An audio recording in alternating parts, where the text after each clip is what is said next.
I think the work of this working group 2, is critically important because you have to assess the impacts of climate change, those areas which are most vulnerable to those impacts, and how we might be able to adapt to those changes.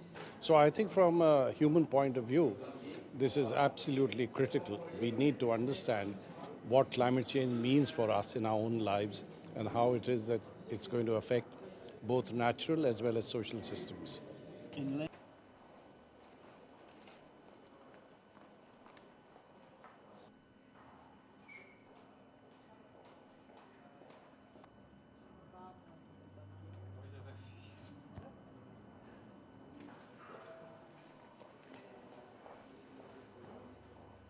I would say the issues that are going to be most critical are, for instance, sea level rise, what it means to people living in coastal areas in small island states that are at a very low elevation.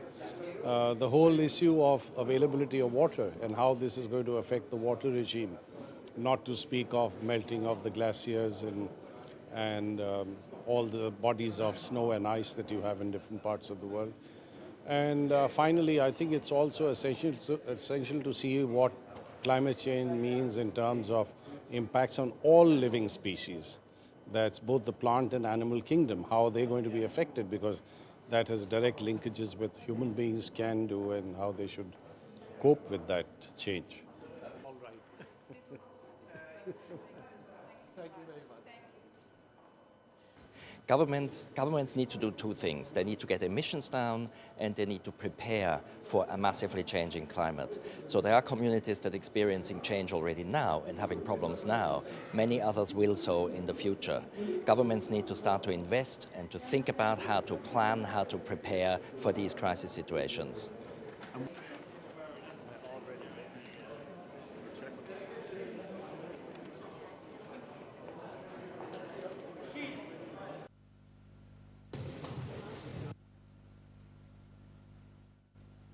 When I call on the politicians of the other industrial states, especially the United States, India and China, not only to sign the current Kyoto Protocol, but also to start with new necessary negotiations on these extended goals.